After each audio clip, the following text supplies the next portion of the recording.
Hello, and welcome to the University of Maryland Extension's 4-H Health Rocks training video for lessons 11 and 12. My name is Michelle Harmon, University of Maryland Extension 4-H Program Assistant in Garrett County. Today we will offer another mentor training. We will be learning today about learning styles. Learning styles and preferences vary for each of us and in different situations. You may have noticed that some people prefer to learn something new by listening to someone talk about the information, while some people may prefer to read about a concept to learn about it, and still others may have a need to see a demonstration of the concept to learn about it. By understanding different learning styles and developing the skills to help you learn in a variety of ways, you can make the most of your learning potential. Because you are better able to gather and learn information, you will make better decisions and choose better courses of action. Then, by understanding the learning styles of others, you can learn to communicate your message more effectively to a variety of people. Today, we are going to discuss learning styles.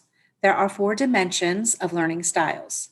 Think of these dimensions as a series of continuums with one learning preference on the far left and the other on the far right.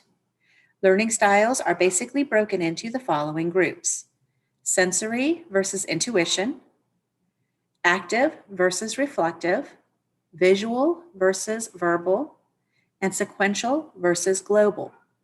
It is important to remember that no style or preference is better than another.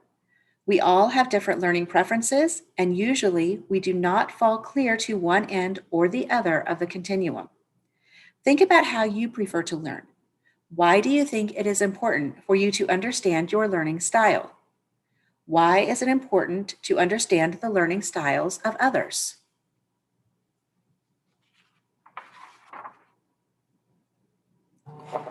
Sensory learners. Sensory learners prefer concrete, practical, and procedural information. Sensory learners look for facts and like to use their sensory skills to get information. Sensory learners learn best when they understand how the information you are teaching applies to real life and understand why they need to know something. They like repetition and seeing a variety of different examples. Intuitive learners prefer conceptual, innovative, and theoretical information. Intuitive learners look for the meaning and like to see how concepts work together. They enjoy using their imagination, they like the theoretical model, and they get bored with too many examples. Intuitive learners learn best when there is a lot of variety and they have time to think about how things work. Active learners prefer to manipulate objects, do physical experiments, and learn by doing. Active learners enjoy working in groups to figure out problems. They learn best by touching. They understand directions that they write and will learn best through manipulating objects. They will learn best by drawing, playing board games, making dioramas, making models, following instructions to make things, etc. Reflective learners prefer to think about things before making a decision. They prefer to gather all of the information they can and have time to sleep on it. For reflective learners, collecting information is an important part of the process. There is never too much information. Reflective learners learn best by researching information, looking up facts, and having time to think about what they are learning. Visual learners prefer graphs, pictures, and diagrams. Visual learners look for visual representation of information. They will be able to recall what they see and will prefer written instructions. These students are sight readers who enjoy reading silently. Better yet, present information to them with a video. Visual learners will learn by observing and enjoy working with the following: computer graphics, maps, graphs, charts, cartoons, posters, diagrams, graphic organizers, text with a lot of pictures, etc. Verbal learners prefer to hear or read information. Verbal learners look for explanations with words. They will be able to recall what they hear and will prefer oral instructions. They will learn by listening and speaking. These students enjoy talking and interviewing. Verbal learners enjoy oral reading, choral reading, and listening to recorded books. They learn best by doing the following: interviewing, debating, participating on a panel, giving oral reports, participating in oral discussions or written material, etc. Sequential learners prefer to plan and organize work. Sequential learners focus on details and are logical. They prefer to work individually on activity sheets. Sequential learners learn best when information is presenting in sequential steps. Lessons are structured and teacher directed. Goals are clear. Requirements are spelled out, etc. Global learners prefer information to be presented in an interesting manner, using attractive materials. Global learners are spontaneous and intuitive. They do not like to be bored. They prefer cooperative learning strategies where they learn as a team. Global learners learn best through choral reading, recorded books, story writing, computer programs, games, and group activities. Understanding the learning styles of your participants can help you become a better teacher and help participants learn the content in a way that works best for them. In working with different learning styles, balance is key. One should not teach too far on any one side of the learning continuum. When you do that, you limit people's ability to take in new information and make sense of it quickly, accurately, and effectively. Take time to identify how you prefer to learn and how your participants prefer to learn.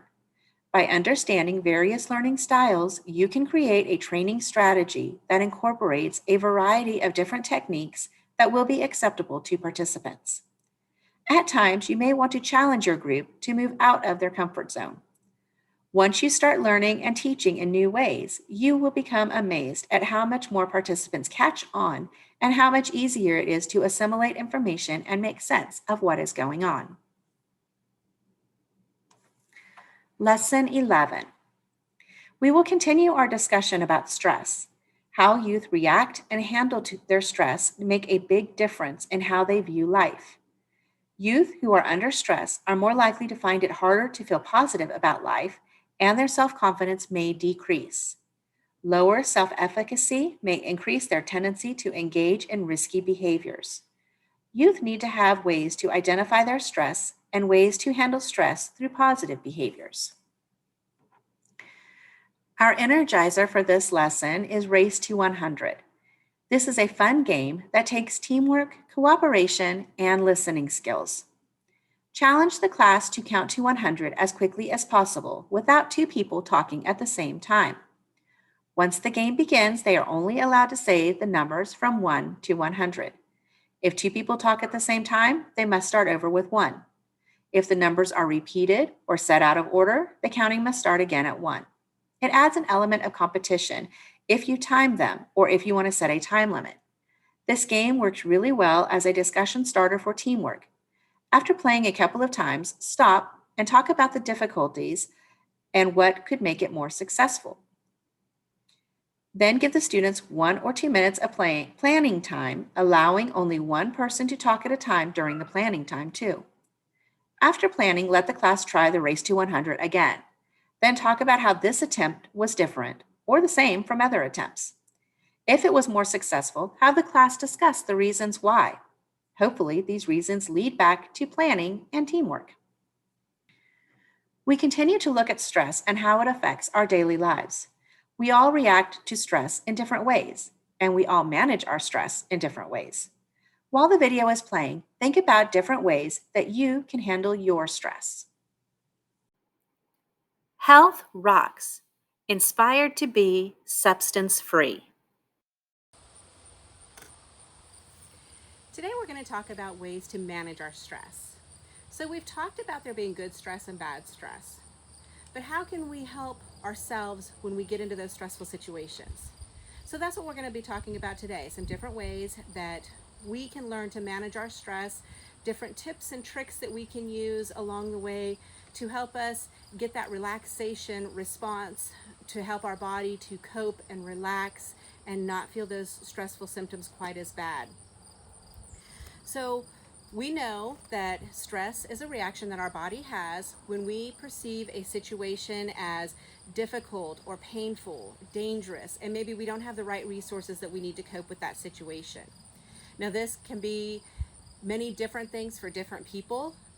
A few sources of stress might include school demands or frustrations, especially this year, negative thoughts or feelings about yourself, change in your body, problems with friends or peers at school, unsafe living conditions, whether it's in your actual home or maybe just your neighborhood, chronic illness or severe problems in your family, separation or divorce of your parents, the death of a loved one, moving or changing schools, taking on too many activities or having too high of expectations for yourself, family financial problems. Now, these are just a few. There could be many more, but these are some common sources of stress that we might have as adults and that you might have as youth and teens. When you become overloaded with stress, it can cause anxiety, it can cause withdrawal or aggression, it can cause physical illness, and it can lead to poor coping skills, such as the use of alcohol, drugs, or tobacco products, which we know that is not going to help alleviate your stress. That's just going to give you another cause for stress with the addiction that can come from using those products. So when we perceive situations as difficult or painful, changes occur in our minds and in our bodies to prepare us to deal with that. And we end up having what could be called a fight, flight, or freeze response to that. So it's just kind of the way our bodies are wired. So when you're under stress, think about how you respond to that stress. Do you lash out in aggression, which would be more of the fight response? Do you want to run away from it, hide, not deal with it, which would be the flight? Or do you freeze, just complete indecision? You don't know really which way to move, what to do. So that would be a freeze response. So what we want to do is try to help you learn some stress relieving mechanisms that can help you reset those symptoms. When you have that fight, flight, or freeze response, you may know it by a rapid heart rate. Maybe your breathing picks up. You might have clammy hands or feet. You could break out in a little bit of a sweat. You might have an upset stomach or just this overwhelming sense of dread. And this is a cue from your body that things are not going well and your body is gearing up to do something. So we want to teach you some responses that can help roll that back and reset your body. So these are some relaxation responses that we would like your body to have instead. So when you get into that stressful situation or you're under stress, you can think about these, you can relax, you can calm your breathing, you can slow your heart rate, you can hopefully release that feeling of dread so it's not so overwhelming and overpowering. So once we decide that a situation is no longer dangerous or no longer painful, no longer scary, that's when these other responses in your body would naturally kick in. So what I want to try to do is help you learn ways to manually override that fight, flight, or freeze response on your own to go ahead and set that relaxation tone to get your body relaxed and ready to move on with the problem or the situation. So these are benefits that we can get from learning to control our relaxation response. We can benefit from learning to control our relaxation response. So I'm hoping to give you some tips and techniques that will help you control that, to help you feel less helpless in a situation and give you more techniques and make you feel more empowered to be able to deal with that situation. So what are some things that we can do to decrease our stress? Well, there's lots of ideas out there, and we're going to talk about a couple of them that you can do today. A few of the easy ones are to exercise and eat regularly, get enough sleep, and have a good sleep plan. Know your body. Know that if you're the type of person that needs 8 hours of sleep to feel your best, make sure you block that out. Some people need more and some people need less. The key is knowing you, knowing your body, knowing your responses, and making sure you get that adequate amount of sleep that's going to do for you personally. Avoid drugs, alcohol, and tobacco products. As I've stated previously, that is not going to help alleviate your stress. If anything, it's going to add to your stress and make it a little harder to deal with. Learn relaxation exercises, whether that's deep breathing or maybe a form of meditation, muscle relaxation techniques, all of those can help. Develop assertiveness training skills. Be able to tell people what you're feeling in a polite, firm, and not overly aggressive manner. If somebody is making you uncomfortable, learn to be able to say, "That's making me uncomfortable. I don't like that. You've upset me."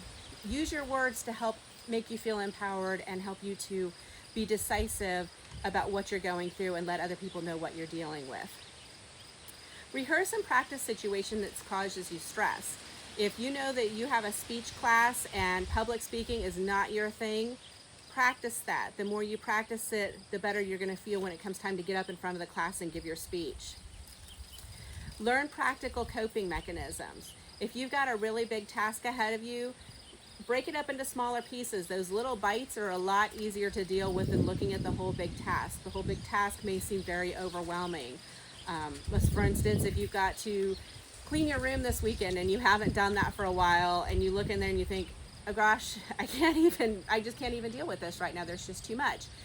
Instead, start on one little part. Maybe you can just start by picking up your dirty clothes, putting your clothes away, something like that. Break it up into manageable little pieces rather than looking at the whole room and being overwhelmed.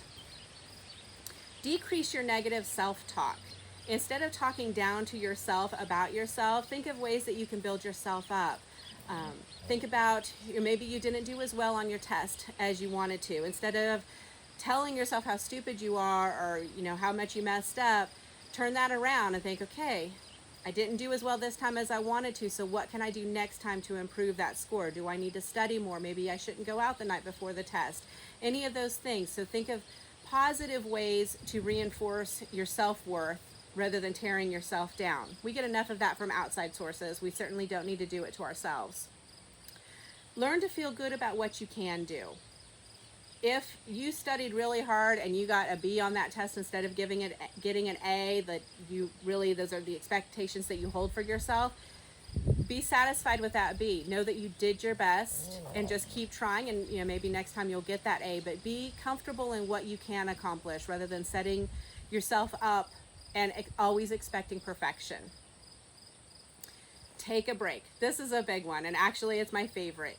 Listen to some music, go for a walk, color, draw, write in a journal, any number of things like that. Spend some time with your pet. That's my favorite. Spending time with my dogs. Any of those things will kind of give you a mental reset and help you potentially deal with whatever situation or crisis you have in front of you. Just taking that little bit of a break to take some time for yourself away from everything that's putting the pressures on you will give you a chance to maybe reset a little bit. And the last one is a big one also. Build a network of friends that will positively support you. It's so good to have that network of people that you can call or you can go to when you are having trouble, whether they're family, whether they're friends, teachers, somebody at your church. There's just so many people in your life that you could go to. So it's so important to have that strong support network of those people that you can depend on and you can trust and you can go to if you're having a hard time with something. So those are all some practical things that you can do that really, they don't take anything else but yourself, and things that you can help maybe have in your toolkit when you're thinking you've got a stressful situation. But there's a couple of things that I want to do with you today that's kind of fun and things that you can make that might help reduce stress a little bit. So the first thing, I've got two of them here. These are glitter bottles, and when you shake them up, the glitter you can see it swirling around there, and it takes a while. Well, this one, I have a lot of glitter in this one. It takes a while for that glitter to get all mixed up in there, and then you can just sit and watch. It's kind of soothing, kind of relaxing, just to sit and watch that glitter settle back down to the bottom. So I'm going to put on a video right now that's going to tell you how you can make these, because they're super easy and you can make them yourself, and then I'll be right back. We're all stuck in the house right now with not much to do, with a bunch of kids who are eager for something to do. So today we are going to make glitter bottles. So I have two here that I've made before. This one is kind of an aqua and this one's a little bit purple. When you shake them up, you can see how the glitter just goes, and it takes a while for the glitter to settle down. So I'm going to show you today how to make these glitter bottles. So what you need is a container. It can be glass, you can use a canning jar, you can use a plastic bottle, you can even use a water bottle. You just need a bottle with a lid that you'll be able to tightly close so you don't end up leaking your glitter water everywhere. So you want to start with warm water. I've heated up some water already. The heated water helps the glue to disperse a little bit better. So it doesn't need to be real hot, definitely doesn't need to be boiling or anything like that, just some warm water. And you want to fill your bottle up part way. Then you're going to use clear glue.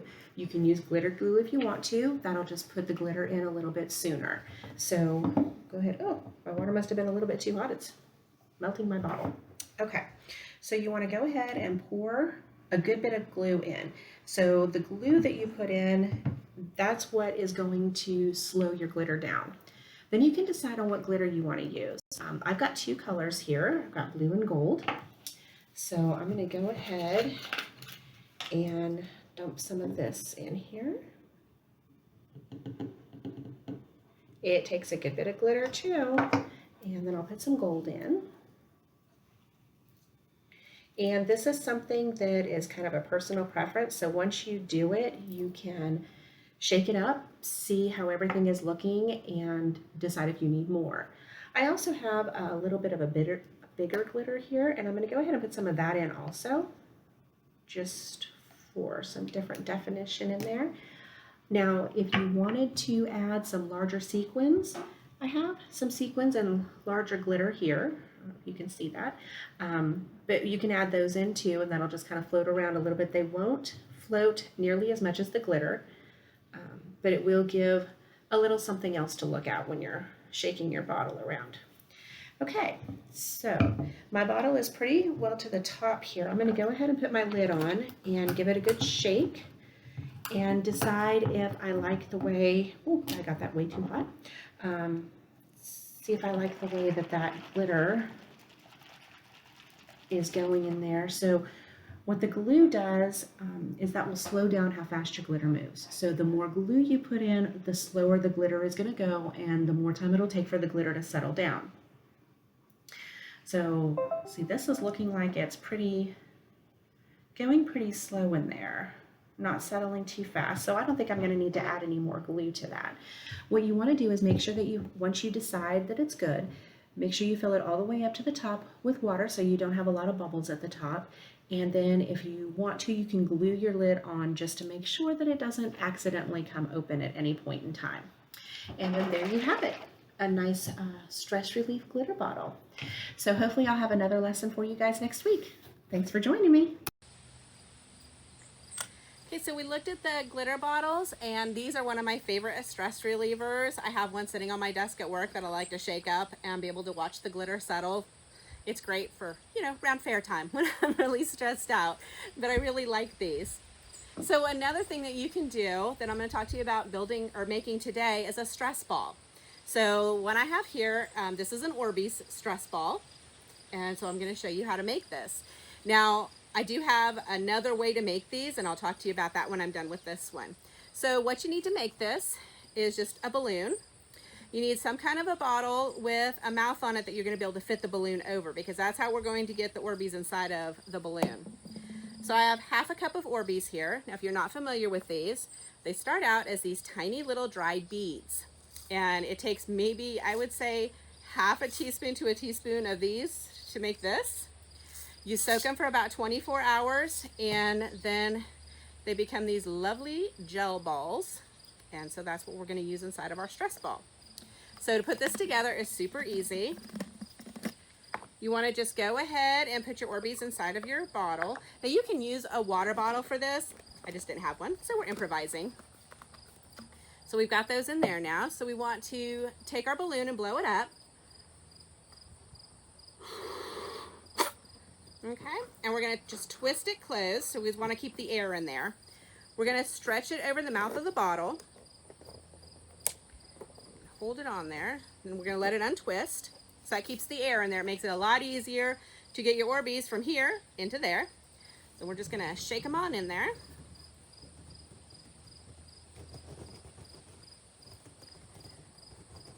You wanna make sure while you're doing this that you're holding the balloon onto the mouth of your bottle so you don't have your balloon and your Orbeez flying everywhere. Okay, so once they're all in there, you can let the air out. And then you go ahead and tie it up. Now, if you wanted to put more Orbeez in your balloon, you could. It's completely up to you. I think half a cup is nice because it doesn't make it too big. You don't want to get your balloon stretched out too much that it pops easily. These Orbeez bounce like crazy if the balloons pop, and they go everywhere. So you might want to just be careful with that. Now, I have heard of people using 2 balloons and double ballooning it. I have had absolutely no luck with that. So you can try it. I just haven't been able to quite get the balloon over my thing once I make it. But this is a fun thing to be able to squish. Kind of feels good. I like to use the clear balloons with the Orbeez because then as you're squishing, you can see all the pretty colors, and that's kind of relaxing to me. Now, there's another way that you can do this if you don't have access to Orbeez or you just don't want to buy those. You can do this with flour.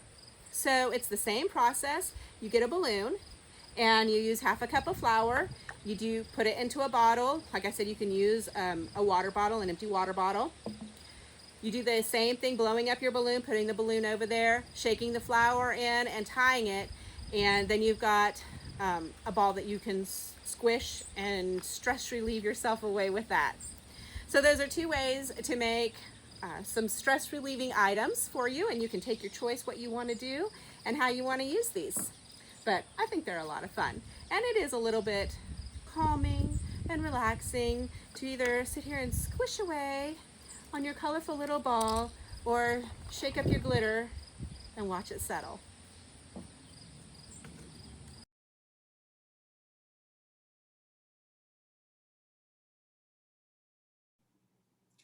Stress can affect your body and your emotions.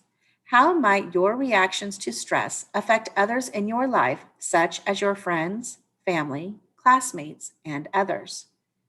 Give each student the Coping with Stress Handout and ask them to check those items that they currently do. Have the students add the number of checks and write the score on the total line. Give each student the Stress Busters Handout and have them circle the items they use or might use to manage stress. Ask them to think of others they could add to the sheet. Have students share what they do to reduce or eliminate stress. Discuss the scores from the Coping with Stress Handout. If students had a score of 7 or less, they may need to identify a few additional activities to assist in reducing stress. Have the participants identify 1 or 2 more items they can do while using the Stress Busters Handout and group discussions as resources. In the video, we learned 2 different stress relieving things to make. We will do one more thing here in class.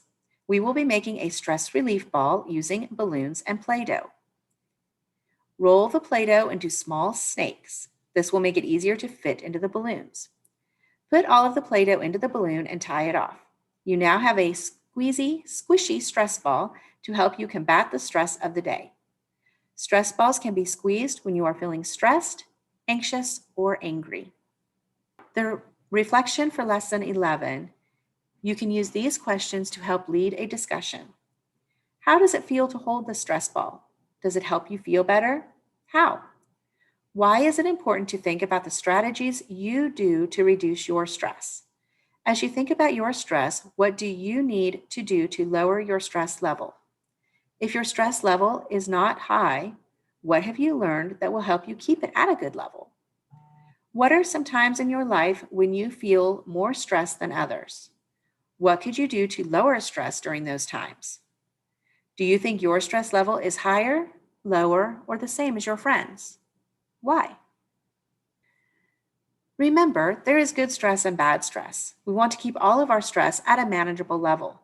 We have learned a few ways that we can use to manage our stress levels. How can you use what you learned today to help others? Many people will turn to drugs, alcohol, or tobacco products to help them manage stress. Do you see this as a positive or negative way to handle stress? We need to remember that these products can lead to addiction, and addiction will only add to our stress, not relieve it. For this week's activity, we are going to build an igloo for Peanut the penguin. You will give each student 15 popsicle sticks, 5 straws, a meter or so of string, 10 cotton balls, 1 Peanut the penguin figurine, and some tape or glue. Students will not need to use all of the materials. The challenge is to build an igloo for Peanut to be able to go inside. The igloo must be an enclosed structure. There can be an opening, but it needs to have sides. Peanut needs to be able to enter and exit his igloo without bumping into anything. Allow the students time to create their igloos. This activity may be done as individuals or as a team activity. This concludes Chapter 3 on self-confidence and stress. You may encourage youth to expand upon what they have learned by sharing some of the following activities that they may do outside of the scheduled program time with friends and family. Some of these activities may include puzzle power, creating various mind puzzles such as word searches, crossword puzzles, riddles, related to drug and alcohol prevention. Then the youth may share their puzzles with other Health Rocks group members. They may do a strength showcase, create a YouTube video showcasing one of their talents, and share it with their friends, drawing awareness of unique strengths and talents among friends. Squishing stress away, they can create another stress ball out of balloon, water, and cornstarch, giving stress balls to stressed out friends and family. Giving stress the boot, they may create a brochure listing activities that one can do to combat stress. Examples include exercising, reading, and stretching, and they can hand out these brochures at a community function. Good stress or bad stress.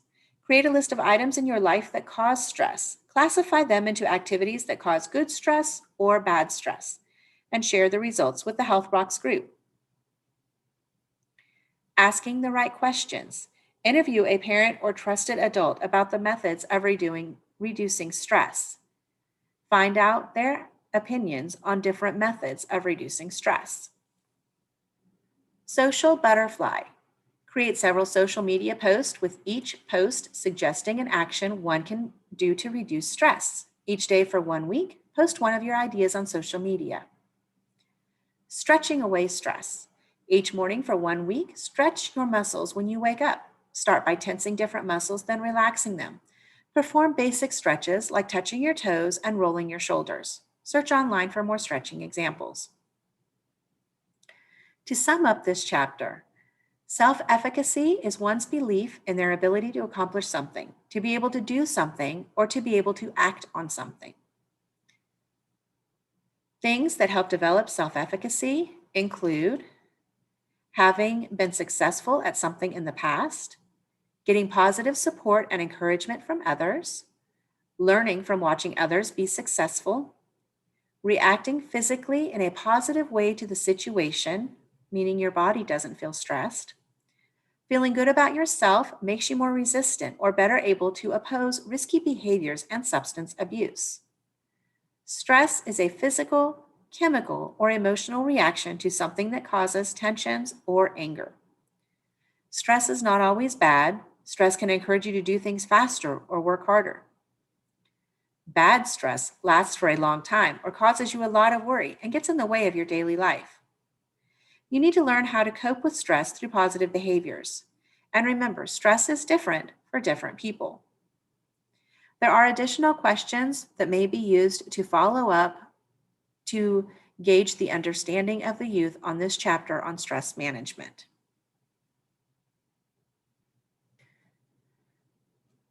Lesson 12. With this lesson, we are beginning a new chapter, all about me. We will be learning about goal setting and decision making.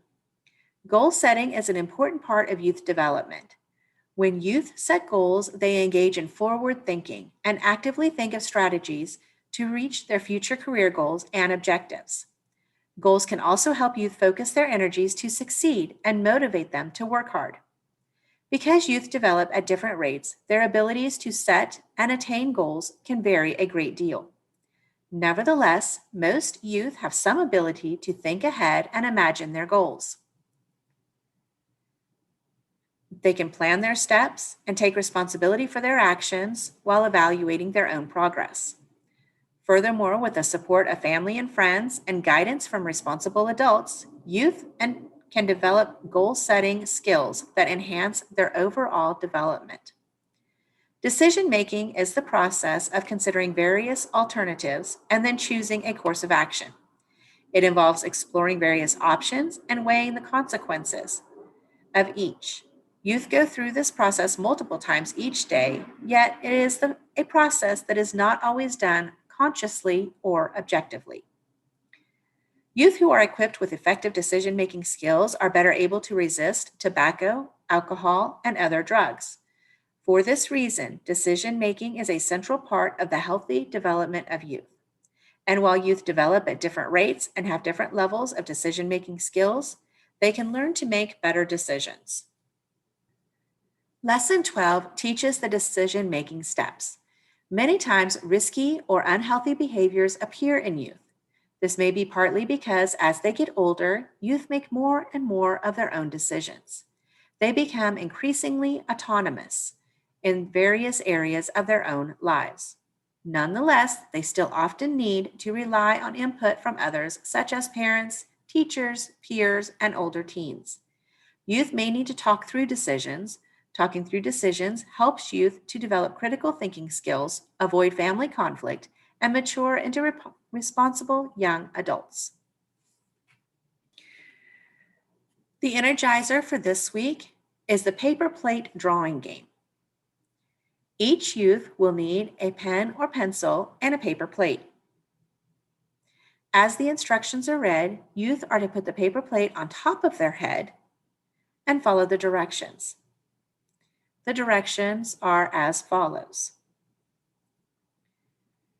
Draw grass on the ground. Draw the sun with rays in the sky. Draw 2 flowers in the grass that are not touching. Draw 2 birds in the sky under the sun. Draw a ball in between the flowers. Draw 1 cloud in the sky next to the sun.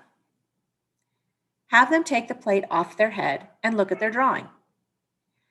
At this point, you can score the drawing if you wish. The scoring would be done as follows. Score 1 point if the sun is in the sky. Score 1 point if none of the sun's rays overlap. Score 1 point if your flowers do not touch. Score 1 point if your flowers are in the grass. Score 2 points if your birds are under the sun. Score 1 point if your ball is between the flowers. Score 1 point if your cloud is not touching any grass or flowers. You can play this game with any theme. Just create new directions or a new scoring system. Decision-making is the process of considering various alternatives and then choosing a course of action. It involves exploring various options and weighing the consequences of each. We will now watch the video for Lesson 12. Health Rocks, inspired to be substance-free. Hi. So today we have a different location. We're going to talk about making decisions, and I have a big decision to make. So this room has been all cleared out, and we need to repaint it. My daughter has decided maybe she's a little bit too old for brown horseshoes on her wall, and she's thinking that she would like some form of gray. I know these all look really similar, but these are the ones that she brought home. So we have to decide what gray we're going to paint her room. So, this is a big decision, and this is a decision that we're all going to have to live with for quite a while, or, at least 5 or 10 years maybe. I really don't like to paint that much. So we have to think about what color we're going to paint this room. Now there is a whole decision-making process that we can go through. So there are steps to go through when you start thinking about making a decision. So the first step is to identify the decision that you're wanting to make. Well, we want to decide on a color to paint this room, somewhere between a really light gray and a darker gray. So that's identifying the decision. The next step, we need to brainstorm options. Well, my daughter has already done that. She went and she picked up some paint samples from the store, so she has some ideas. So these are her decisions, her options that she's brainstormed. The next thing we need to do is we need to think about the good and the bad of each one of these decisions. So we want to think about the pros and the cons for each one of these decisions. Now, I know picking paint color, you're thinking, well, what are the pros and cons of those decisions? It's a color, and you're absolutely right. So there are not very many pros and cons to think about with this, other than if you choose a color that's too dark, it's going to make the room seem kind of dark. It's not a really big room. It's a good sized bedroom, but it's not really huge. If you pick a really light color, it may seem like the walls are just white. This light gray is not that different from white.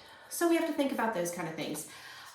There's not really a whole lot of other pros and cons to think about the color of this, other than, if you go something really dark, it's harder to paint over. You want to think about how much else am I going to have to change the room once it's painted. Do I need to change the bedding? Do I need to get new curtains? All of that kind of thing. It's hardwood floor, so we don't have to worry about it matching carpet. So once you get to that point, you've got your pros and your cons. Then the next step is to think about consequences, both long-term and short-term consequences from your decisions. Again, we're painting a room, so short-term consequences, you may not like it. Long-term consequences, you're going to live with it for a little bit longer. So that's something to think about. Finally, make your choice. Look at your options, look at your pros and your cons, look at the short-term and long-term consequences, and then make your decision. So now let's think about another decision, a decision that you and I make every day: what to wear. So living in Maryland, sometimes things can be a little bit tricky. What the temperature is in the morning may not be what it's going to be in the afternoon. It's not what it's going to be in the evening, especially if we're in transition seasons such as spring or fall. So you may have to think about wearing layers. You also need to think about what your plans are that day, where you're going to be. Are you going to be outdoors a lot? Are you going to be inside? Are you going to be going inside and outside, back and forth? Are you going to be doing something that you need to have good walking shoes? Are you going to be moving things? All of these different things you have to think about when you're deciding what to wear. So once you're thinking about, what the weather's going to be, you have a pretty good idea what the temperature is going to be, you're thinking about what your actions are going to be that day, what you're going to be called to do, then you can start narrowing down your options as to what to wear. If it's a transition season, such as spring or fall, the temperatures can vary greatly through the course of the day. So you might want to think about wearing layers. Things that in the middle of the afternoon, maybe you can take off your sweater or your sweatshirt or something like that and have something short sleeve underneath so when it's warmer, you can still be comfortable. If you know that you're going to be outside a lot, probably not a good day to wear a skirt or dress slacks. You probably want to have on something else that you're going to be more comfortable in being outside. So these are all things that might go through our minds as we're trying to decide what to wear on a given day. And whether we realize it or not, we're actually going through those decision-making steps every day with the decisions that we make. Now, granted, you may not go through all those steps when you're deciding what to eat for breakfast, because really, what are the long-term consequences or the pros and cons of that? However, when you start looking at your future, what you plan on doing in your future, are you going to go to college? Where are you going to go to college? Are you going to go to a trade school? What are you wanting to do when you finish high school? What's your next step? Now, that's a decision that can have many more consequences, both short-term and long-term. And there are pros and cons to be looked at with those decisions also. So learning these decision-making steps is a good skill to have for everybody, regardless of where your stage in life is. Right now, your parents may be making a lot of decisions for you, but you're beginning to get to an age where you're starting to make more decisions on your own. So you're going to need these tools to be able to make sure that you're making wise decisions and good choices. Now, something else to think about when we're making decisions: who's influencing those decisions? When you go to make a decision, do your friends or your peers influence the decision that you're going to make? Let's go back to thinking about what you're going to wear. So you're getting up in the morning. What your clothing choices are those influenced by who you hang out with, the kind of friends that you have? If you were planning on going out to the movies with a group of your friends, you would really start to think carefully about what you want to wear. You don't want to wear something that could have you made fun of by your friends. You don't want to wear something that they are going to think is silly or stupid. So all of those things are going to be going through your head. Those influences can come into play regardless of what the decision is you're making. So thinking about something else, not just the clothes you're wearing, think about maybe what you're going to do after school. Does that get influenced by your friends? Do you have sports practice? Do you need to go home and do your homework? Do you have chores to do? Are you planning on just going and hanging out with your friends? Maybe you're going to go to the mall. So these things are, again, influenced by your friends.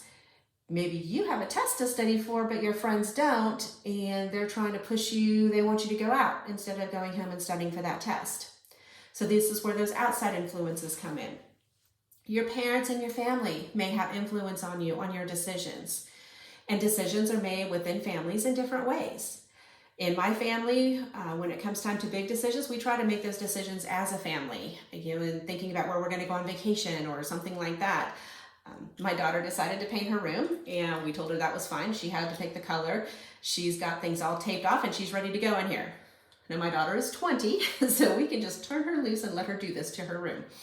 Maybe you can see why she decided she didn't want horseshoes on her room anymore. But you are influenced by outside forces, people, the situation that you're in.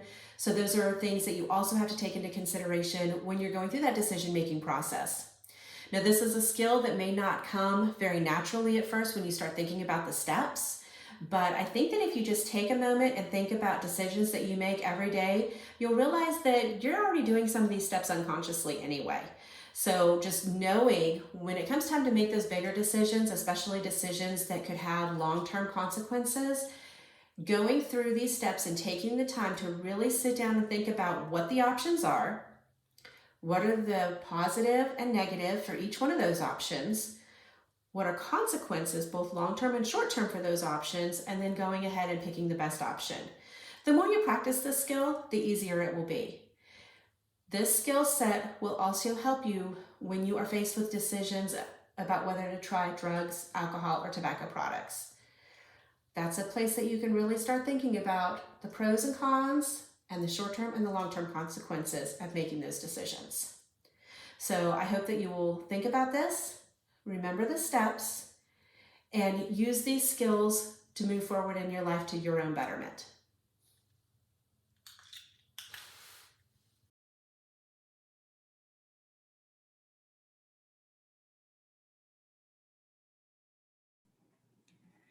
The participants are going to go through a series of exercises designed to practice their decision-making skills. Give each participant the Who Gets to Make the Decision handout. Explain that students are to decide who makes each decision and mark the answer. There is not a right or wrong answer. They need to think about how they answer based on how decisions are made in their families or groups of friends. Was it easy or difficult to figure out who makes the decision for them in each situation? Ask them, how are decisions made in your family? Is there discussion? Are options considered? How would this list have looked if you completed it 1 year ago, 2 years ago? How will this list look 2 years in the future? 5 years? Why do you think your parents make some decisions for you? Who are some other people who help you make decisions? Do these other people always help you make the right decisions?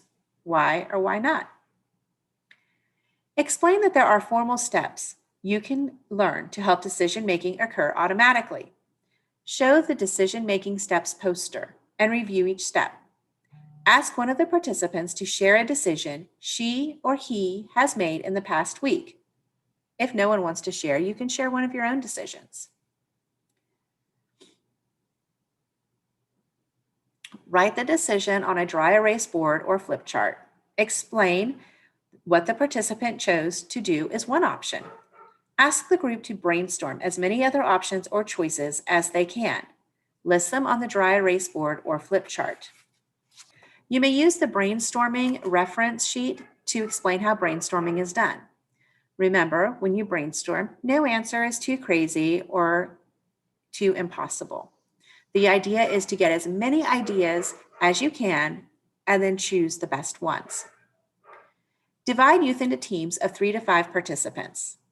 Ask participants to write down the options from the board or flip chart.